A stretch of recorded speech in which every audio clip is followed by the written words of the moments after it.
伊朗向美驻伊拉克领事馆发动导弹突袭，正式站边中伊俄三国联合对抗美国，这对世界格局有着怎样的影响？中伊签署25年合作协议，对中伊两国又有何影响？最近，俄乌冲突对世界格局造成的影响越来越大，爆炸性的新闻也是一个接一个的出现。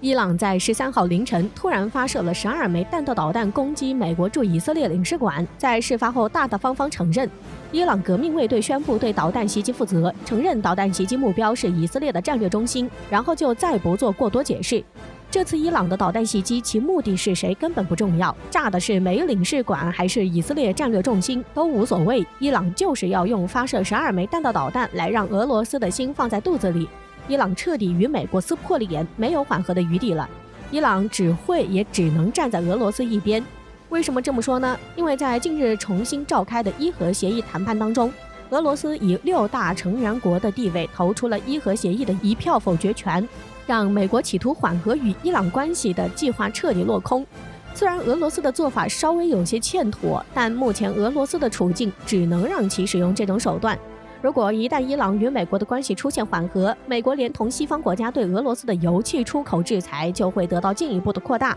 这对俄罗斯来说是致命的。在这种近似国家存亡之际，俄罗斯要把主动权100%的放在自己手里，伊朗对此也没有太多抱怨，毕竟被美国制裁了这么多年也过来了，中国和俄罗斯又帮了自己这么多，既然俄罗斯不相信，那就发射导弹攻击以色列地区，把自身的立场表明了，把队伍的位置站明确，让俄罗斯放心。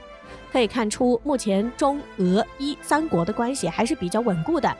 在近日，伊朗大学生通讯社也发表了对中国驻伊朗大使常华的书面采访，采访内容就伊核问题、中美关系、乌克兰危机等问题进行了讨论。其中，伊朗记者提出如何评价中伊双边关系，常华回答道：中伊是全面战略伙伴，两国的传统友谊十分深厚。在两国元首的引领下，近年来中伊关系取得了长足发展，双方在涉及彼此的核心利益问题上都相互坚定支持。可以看出，伊朗国家内部对中伊关系也是非常认可的。中伊与伊朗也在去年签署了25年友好合作协议，正式确立了两个国家之间的多方面交流与往来。中俄也在去年签署了重要的军事文件，在接下来的5年里会不断的深化军事合作。中国外交部也称，中俄的关系没有最好，只有更好。俄罗斯与伊朗的关系也是不用多说，在伊朗受美国制裁的这么多年里，中国与俄罗斯多次对伊朗进行援助，俄罗斯与伊朗也签订俄罗斯与伊朗两国互相关系基础及合作原则条约，中俄伊三国逐渐形成了铁三角，共同抵抗美国霸权的世界格局。我们在上一期俄罗斯大国命运的节目里详细的讨论了俄罗斯与伊朗的关系，包括伊朗导弹突袭的背后意义。今天我们就来讲一下中伊关系对于世界格局的影响，以及中伊签署的25年合作协议的重要作用。中国与伊朗的深入合作，其背后可以看作是陆权国家对海权国家的反击，也是中美博弈真正开始的阶段。为什么这么说？我们慢慢来分析。15世纪末，大航海时代来临，人类将目光从原来的陆地逐渐转向海洋，海洋的控制权变为了极其重要的权利。我们回顾历史，那些在某一阶段称霸世界的国家，大多都是海权国家，像西班牙、荷兰、英国以及现在的美国。这些国家通过控制海权来完成自身的世界霸权建设。但2战后，情况又出现了变化，大量的殖民地建立起了独立的政权，陆权国家逐渐强大，海权所形成的世界霸权主义也被逐渐瓦解。英国就是个最好的例子。陆权国家的不断崛起，海权国家想要维持世界霸主地位的成本就会不断提高，这就是如今世界格局的现状。美国通过强大的海军实力建立起美元石油体系，作为远在美洲的海权国家，美国要控制欧亚大陆的局势，就势必要付出极大的代价。上世纪的冷战就可以看作是陆权国家与海权国家的较量，但结果我们都知道了，美国成为了世界上唯一的超级大国。中国与美国的博弈就是陆权国家与海权国家的博弈，而中伊的合作就是吹响陆权国家反击的号角。我们先来看一下伊朗，164.5万平方公里的国土面积，8300万的国家人口，加上丰富的油气资源，在中东可以算得上是大户人家了。同时，伊朗与其他中东国家像沙特、有一个很大的不同，伊朗将石油、天然气等资源天赋大多转化为了国内的教育、医疗以及推动工业化。伊朗可以算得上中东国家里在科技和工业制造上最先进的国家了。在美国多年的制裁之下，伊朗还是通过自身完成了初步的且相对比较完整的军工体系，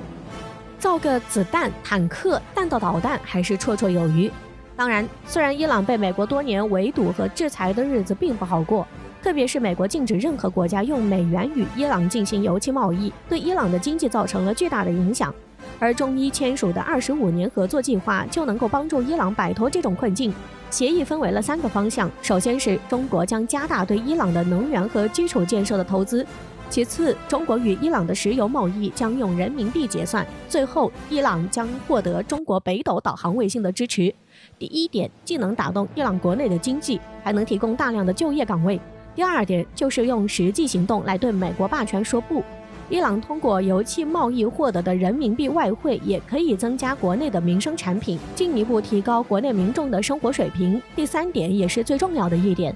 虽然伊朗拥有自己的军工体系，但没有导航依然发挥不了很好的军事作用。北斗导航卫星的支持可以极大程度地加强伊朗的军事实力以及国防安全，这对于只有1500公里距离的以色列来说可并不是什么好事儿。像这次伊朗发射12枚弹道导弹就是最好的证明。如此一来，中俄伊3国就在亚欧大陆的板块上形成了铁三角的战略关系。作为远在美洲的美国，如果想要继续维持其在中东的主权地位以及美元石油霸权，就必须在中东地区持续投入更多的精力。海权国家的劣势逐渐显现出来。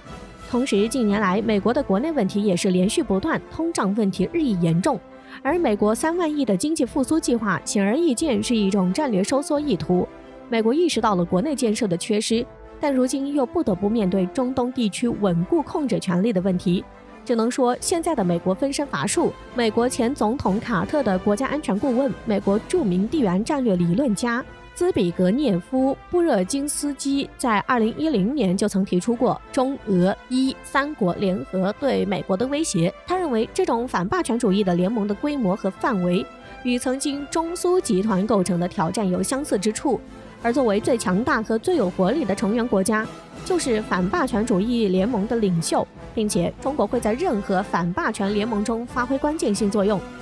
中俄伊联盟是美国需要极力避免的。很显然，事情发展的方向没有往美国设想的方向走，并且恰恰相反，如今铁三角的联盟关系已经逐渐稳固，美国的世界霸主的威力也在慢慢减弱。